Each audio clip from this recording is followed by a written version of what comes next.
विदर्भ व्हायला पाहिजे या संदर्भामध्ये आपण सभागृहात मागणी नाही, आमची दलितांचा भूमिका ही स्पष्टपणे आम्ही मांडली आहे. विदर्भाचा बॅकलॉग महाराष्ट्राचा मुख्यमंत्री नागपूरचा असूनही पूर्ण होत नाही.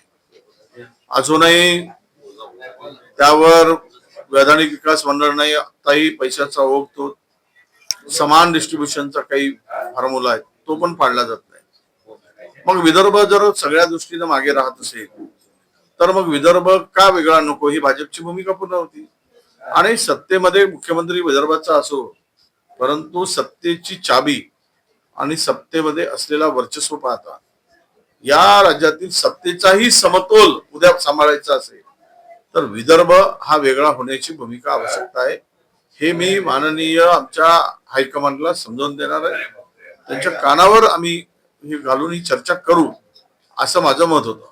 त्याचं कारण असं आहे की या विदर्भामध्ये असलेला बहुसंख्य जो समाज आहे, दलित, आदिवासी, ओबीसी, अल्पसंख्याक, हा मुख्य प्रवाहात कधी येईल, सत्तेतला सहभागी मोठ्या प्रमाणात कधी होईल, त्याला संधीच मिळत नाही.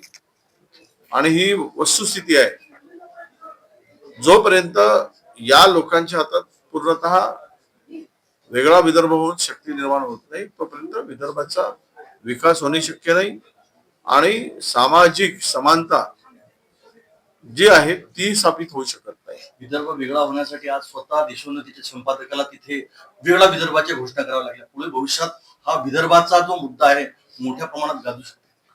नाही, आता असं आहे की मी जरी एका पक्षाच्या मधील आहे, मी माझ्या पक्षाची विचारधारा आहे, मला हायकमांड बरोबरही मी चर्चा करणार.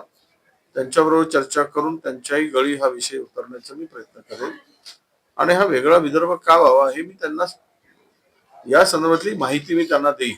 शेवटचा प्रश्न, विदर्भाच्या वाट्याला हिवाळी अधिवेशनात काय मिळणार असं वाटतं? काय मिळणार नाही. विदर्भाला काय त्यांनी बजेटमध्ये काय दिलं? विदर्भात जो 75,000 कोटीचा बजेट आहे त्यात कुठे आहे विदर्भ? हे म्हणतात की आम्ही विदर्भात अधिवेशन घेतात, थोडी तरी वाटायला पाहिजे की आम्ही विदर्भाला काय देतो. त्यामुळे मला तरी वाटतं की यातून फार काही निष्पन्न होणार नाही.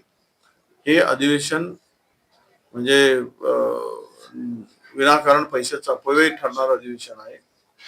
आता आमचा अंतिम आठवड्याचा प्रस्ताव आहे, त्यावर सरकार कुठली चर्चा करून काय देते या घोषणेकडे आमचं लक्ष लागलं आहे. पण देण्यासाठी काय आहे? 36% आतापर्यंतच्या बजेटवरचा खर्च झाला. 10 महिने उलटून गेले, 9 महिने, 10 महिने म्हणजे मार्च पर्यंत 3च महिने शिल्लक आहे. 9 महिने झालेत मार्च पासून. 9 महिन्यामध्ये 36% खर्च होत असेल आणि मागासवर्गीय कॅटेगरीच्या लोकांचं, बहुजन समाजाच्या लोकांच्या खात्याचा बजेट दुसरीकडे वळवला जात असेल, तो कमी केला जात असेल आणि पुरवणी मागण्या सादर करून तोच पैसा दुसरीकडे इन्फ्रास्ट्रक्चरवर आणि इतर विभागाकडे देऊन या सगळ्या लोकांना वाऱ्यावर सोडत असेल तर मात्र यातून विदर्भाला काही मिळणार नाही असंच त्याचा अर्थ होतो.